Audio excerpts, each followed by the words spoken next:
Bonjour, chers amis auditeurs des sensibilités musulmans, des sensibilités non musulmans, de sensibilités chrétiennes, de sensibilités juives, de sensibilités laïques, de sensibilités athées, de sensibilités indo, de sensibilités paganistes, de sensibilités universelles, mais avant tout citoyennes. Je m'appelle Abdel Inteligueri. Je suis docteur en recherche spécialisée sur le Moyen-Orient, sa culture, ses traditions, sa géopolitique, ses gâteaux et son couscous. Je suis donc un spécialiste. J'ai sorti plusieurs bouquins qui ont été édités chez Albin Michel, chez Maillard, chez Hachette, chez Plan, chez beaucoup d'éditeurs. Donc, il est très facile de me retrouver en tant qu'écrivain. J'ai fait plusieurs conférences, entre autres à la Sorbonne, à Jussieu, à l'Université d'Ivry, l'Université de Nanterre, l'Université de Lyon, l'Université de Marseille, l'Université de Montréal, l'Université de Nice. Qu'est-ce que j'ai fait d'autre? L'Université de Berne. J'ai fait de nombreuses universités où, bien sûr, je suis là pour, en quelque sorte, décrypter le décalage qu'il y a entre notre société moderne et l'archaïsme que je dirais plutôt musulman. Je ne cherche pas de là à dénigrer mon religion, loin de là, bien sûr, je suis musulman et fier, je fête l'Aïd, je fête toutes les fêtes qu'il y a fêtées. Je vais le plus souvent possible à la mosquée. Bien sûr, je mets ma plus belle djellaba pour y aller, car pour moi, la prière de vendredi est très importante pour pouvoir être en osmose avec ma communauté de cœur avant tout, même si je suis avant tout citoyen, acteur de la République avant d'être musulman. Ceci est très important pour moi de le préciser car nous sommes, avant d'être musulmans, des citoyens.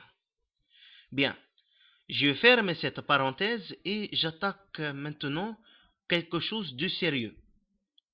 Nous sommes aujourd'hui dans une problématique assez intense qui serait à l'intégration des musulmans quand ils vont dans leur fondamentalisme. J'aimerais dire que ceci est un faux débat. Nous sommes ici depuis presque 1950. Nous sommes bien sûr euh, devenus totalement intégrés à la société française.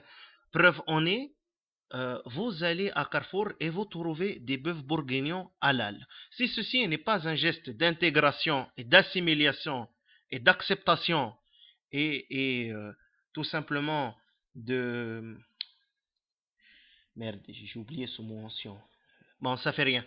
C'est quelque chose de très important qu'il faut qu'on comprenne, que il ne faut pas écouter ces gens qui veulent nous inscrire en faux avec la République, les différentes républiques dans lesquelles on vit, que ce soit la République française, la République luxembourgeoise, la République belge, la République suisse, ou peu importe, les républiques de la CEE, la communauté économique européenne, l'Europe tout simplement, ou tout simplement nous inscrire en faux au sein du Canada, des États-Unis, ou de tout autre pays où nous sommes très bien intégrés, nous travaillons, nous avons nos commerces, nous avons nos affaires qui marchent très très bien et, et à partir de là, on ne peut pas dire qu'il y a une discrimination volontaire de la part de nos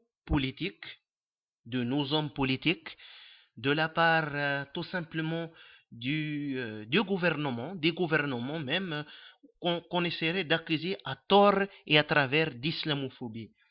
Aujourd'hui, le scandale des niqab et de la burqa est quelque chose de fou.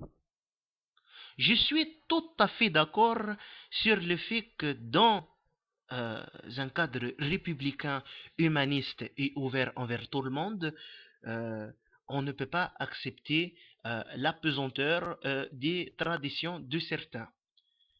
Je pense qu'aujourd'hui, cracher sur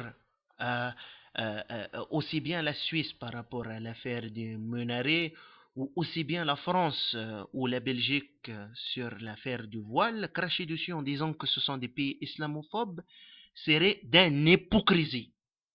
Oui, car aujourd'hui, nos enfants ne mangent pas de porc dans les cantines, car nous nous sommes longtemps battus et grâce à la démocratie, nous avons obtenu ça. Le fait est que nos enfants ne mangent plus du porc dans la cantine. Nous avons obtenu des rayons halal dans les supermarchés. Ceci est une grande victoire. Nous avons obtenu la reconnaissance du l'Aïd, ou du mois du Ramadan, au sein des pays dans lesquels nous vivons. Nous partageons nos fêtes et nous fêtons Noël car nous sommes dans une tradition de fraternité. Une tradition de fraternité. Il faut comprendre une chose. Le fondamentalisme et l'excès du zèle de religion musulmane n'est pas admissible au sein d'une république comme nous avons ici au Canada, en France, en Belgique, au Luxembourg, aux États-Unis, en Europe tout simplement. En Europe tout simplement, ou même en Australie. Il faut comprendre que nous sommes ici dans une démarche de citoyenneté mondiale. Peu importe la nationalité que nous avons, nous sommes avant tout des citoyens du monde. Nous sommes acteurs de l'économie mondiale. Nous avons aussi bien, pour la plupart d'entre nous, 2 ou 3 nationalités. Pour ma part, j'ai la nationalité française, nationalité marocaine et même la nationalité tunisienne. J'ai 3 nationalités parce que bon, j'ai un père marocain et un mère tunisien et je suis en France depuis très longtemps. Donc, je termine. Euh, il faut qu'on comprenne qu'aujourd'hui, nous vivons dans une ère d'avantage pour les gens de sensibilité musulmane. Pourquoi? Parce que nous pouvons travailler et réussir dans les affaires en France, mais dans nos pays d'origine. Nous pouvons importer des franchises telles que Carrefour, McDonald's et autres dans une économie mondiale et aujourd'hui essayer de s'inscrire en faux et dénoncer nos pays d'accueil comme étant des pays islamophobes est une pure bêtise. Est une pure bêtise car ils, ils font tout pour que nous vivons en paix au sein même de nos pays. Alors, arrêtons la stigmatisation de tous ces pays, arrêtons et coupons tout court à la polémique.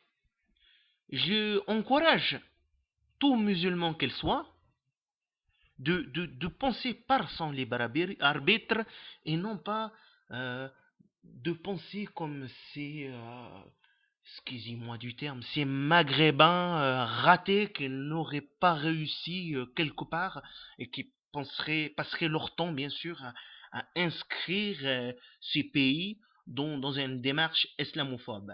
Non, non, non, non. Je ne peux pas admettre ça, car si vraiment